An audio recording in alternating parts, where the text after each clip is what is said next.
Welcome. For those of you new to my channel, welcome. For those coming back, welcome back. Appreciate your viewership. This is the Zwift Community Racing event in Innsbruck on the Innsbruckring circuit. And so, as you can see, I am still on the Pinarello. Had a great time with the Pinarello Power event, and really think it's a great all-around bike. And then also on the DT Swiss disc wheels. And the reason why I'm on the disc wheels is because the last couple of trials that I did between the disc wheel and the lightweight wheels, specifically for different areas, I found that using them on like rolling terrain like this, where there's only really like the leg snapper is the only true climb on this, and it's really not that big of a climb.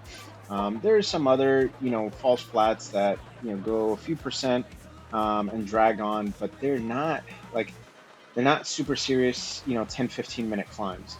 And so, as you can see, once again, I end up pushing myself to the front as usual. And so, as we get along here, I wanted to kind of talk about some of the preparation I did going into this race.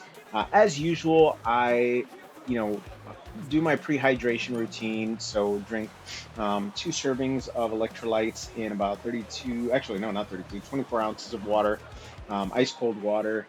So that way I can kind of get my body as hydrated as possible, starting off, as well as bringing down my body temperature a smidge, and then also having water, obviously having water with me while I'm cycling. And then lately I've been putting some MCT oil um, in my amino acid supplement and kind of shooting it back like a shot right before the race. And I've found that, that just gives me just enough energy to kind of sustain me through the race. And the last couple times I've done it, I've performed well. I'm in the 350 to 520 category, so there's a lot of racers in this group. A lot of C racers as well, a lot of strong C racers, but B racers as well. And I want to do my best to keep up and ultimately develop my skill set and get better. You can see I'm dropping off the back just a little bit, so I gotta, you know, I've spent a majority of this race kind of surging to keep up with the groups, and then inevitably, because some of these surges happen on downhill, I end up, flowing forward to the front and then letting go and trying to stay in the middle of the pack. But like I was saying, some of the things that I did to prepare. So one thing I did that was a little bit different than what I normally would do is I ended up eating basically a whole bag of candy corn. So I love candy corn. I love candy corn season. For me, candy corn season is whenever the stores release candy corns to whenever I stop eating it, which is usually in January sometime, or whenever they stop selling it and it becomes readily available. And so, for those who, oh, this is my first round up the leg snapper. For those who do eat carbs on a regular basis, understand that carbs do work to help provide energy. I'm very much, even though I very much believe that humans don't really need carbs in terms of exogenous carbs. When it comes to performance like this, it's a good thing to have, as a supplement or as a fueling strategy, versus you should be eating this all day long. And so, I had a whole bag of candy corn earlier, and that roughly amounts to about it's 29 grams of total carbohydrates per serving, and there's 10 servings per bag, so almost 300 grams of carbohydrates in terms of what I ate, which is way beyond what I normally ate. Though my stomach did get a little bubbly, it wasn't too bad. And I partially, I think the reason for that is if we look at the ingredients in candy corn, and I'll have it up as I'm talking about it. Um, as you look at the ingredients, it's sugar, which sugar is a combination of glucose and fructose, corn syrup, which again, corn syrup is a type of fructose, and then the other sugar that they have in there is dextrose, honey. So ultimately, they're really, in a way, natural forms of sugar, but also simple sugars.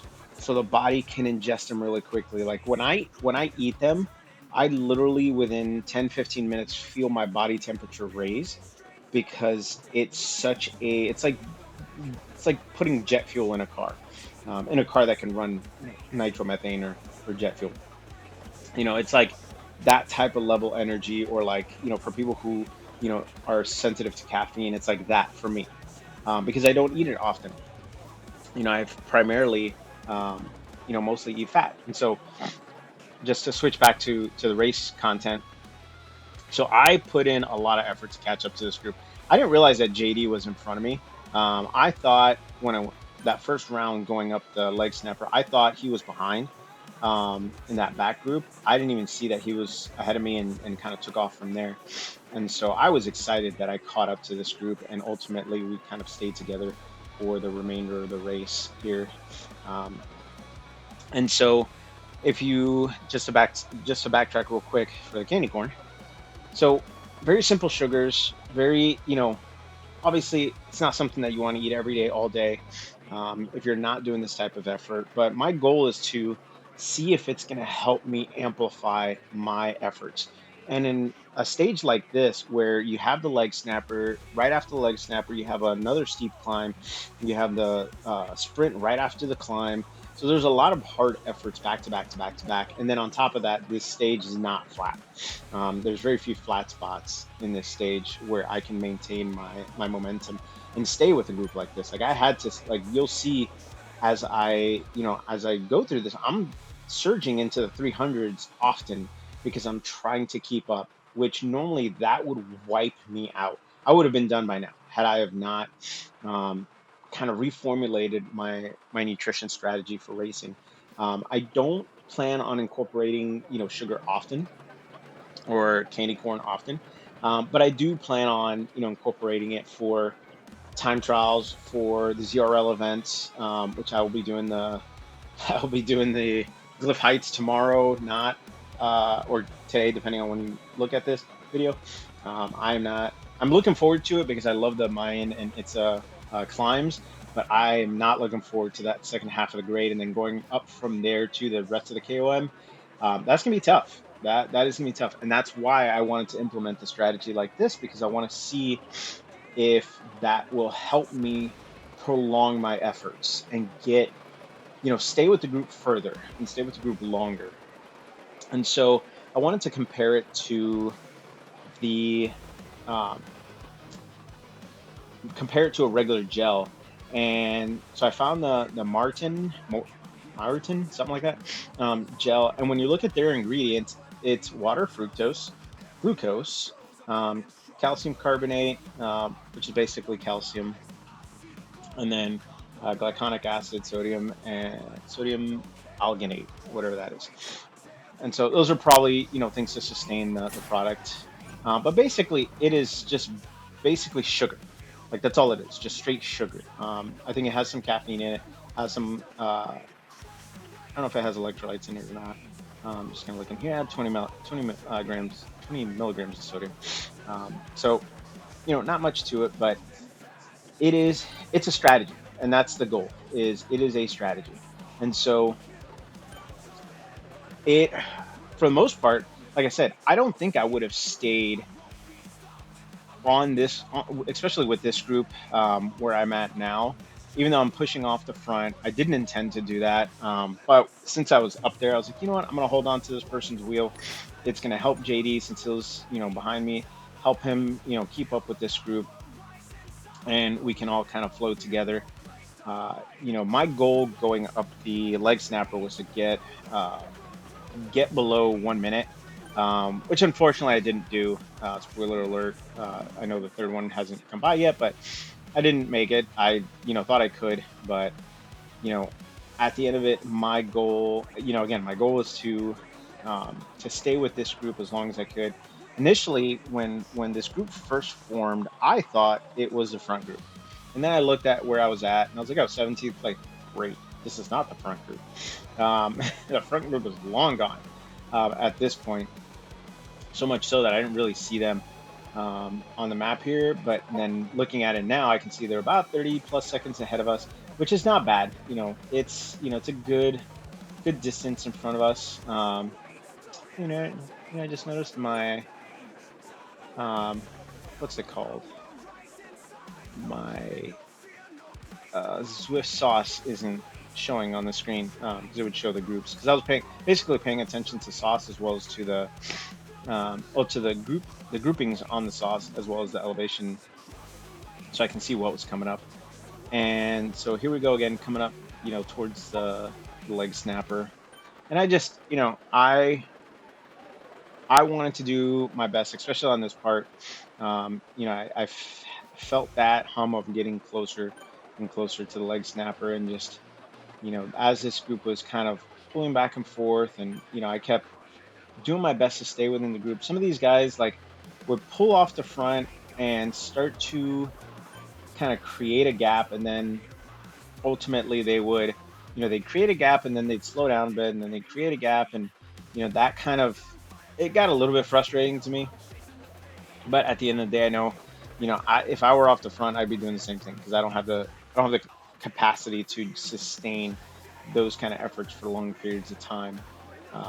And so again, hanging off the back here, trying to conserve what I can in terms of energy. You can't see it because apparently it didn't record correctly, but I had sauce, showing my drafting, and I really was doing my best to stay in the draft and also not overexert my energy while I was in the draft, because I have a tendency to be kind of aloof to that, where I'll be in the draft and then I will push myself harder, and that ends up throwing me off the front. And then I have to, kind of slow down my pedaling or stop pedaling in order to let the group come around me, and then put myself back in the middle again. And I don't like that on-off pattern. Not because people constantly, see that on other riders and call them out for cheating. I don't know why people would think that's cheating, because I feel like that's kind of a natural, thing when you're racing. You're not going to be pedaling 100% of the time. But as we come up here, I know the leg snapper's coming. These two guys kind of go off the front. I see the group picking up the pace, and as we go into this here, I start shifting down into gears, and I just start pushing as hard as I can, because I wanted to get through specifically that bottom section as fast as possible. And so here I go holding, I was doing my best to hold the 500 watts, but as I got to this part here, my legs went flat. I had so much pain in my legs. I just could not keep it going. And ultimately ended up slowing down to the point where I almost came to a stop at the top of the leg snapper. The three times that I did it, I got 1 minute, 7 seconds every single time. First two times was 1 minute, 7.7 seconds. The second time, or the third time, was 1 minute, 7 seconds, 7.1 seconds. So while it was a little bit of an improvement, it wasn't the sub 1 minute like I wanted. So maybe I'll go back to Innsbruck at some point and do that on my own and see if I can get under a minute. And so, because I basically came to a stop at the top of that climb, everybody just blew past me. And I put this effort here to try and catch up. I saw everybody getting close, and I really was getting closer. But as I got halfway through the sprint, my legs were just flat, like they were done. I could not push anymore. And knowing that we were, within a couple kilometers to the end, I thought I could time trial it, and just kind of got into the drops, and really was looking to focus on putting effort, staying in the, mid 200s, low 300s. I kept thinking to myself, on the TT that I did last week, I could pull, 300 for, 30 seconds, 45 seconds, just hold it for a minute. Like, that was what was going through my head. But my legs could not continue doing that kind of an effort. So you see, I keep stopping and having to ramp back up and keep stopping. I was really, really trying hard to hold on to the back of this group, because they're only a few seconds ahead of me. Like, they're not that far. And as you can see, that they keep, pulling away. And at that point, once I got into this last 400 meters, I was like, you know what? I'm just gonna roll my legs and make it to the end, and that'll be it. That will be where I finish. And so it was a fantastic race. I think I did way better than I normally would in terms of keeping up. I do attribute that to my, use of candy corn. And while this is not sponsored by candy corn, I would love a candy corn sponsorship. That would be fantastic for me. I don't think my family would appreciate it, because I am probably the biggest fan of my house. candy corn. And if you don't like it, that's okay. That is, as one of my good friends says, in ignorance you can overcome. Candy corn is awesome, and like I showed, it is not that far from what a pure gel, sugary gel would just be. Like it's just, it's got a little bit extra stuff, obviously, because it's, manufactured candy corn, um, and it's not meant for, racing, not meant for high performance, but it's a good simple sugar combo that can help in high performance scenarios like this. I don't necessarily consider myself a high performance athlete, but my numbers aren't bad. 500 watts up the leg snapper for me is excellent. The most I hit so far up a climb is 600 watts, and that is stellar for me. And so that's what I'm looking to improve and looking to use strategies like this as I go forward. So hope you enjoyed. Again, here are, as I talked about it before, here are the comparisons between the candy corn and the gels in terms of nutrition facts. So let me know in the comments below what you use in terms of strategies. I laid mine out there for anyone to replicate. If it works for you, great. If not, then keep doing what you're doing. Take care.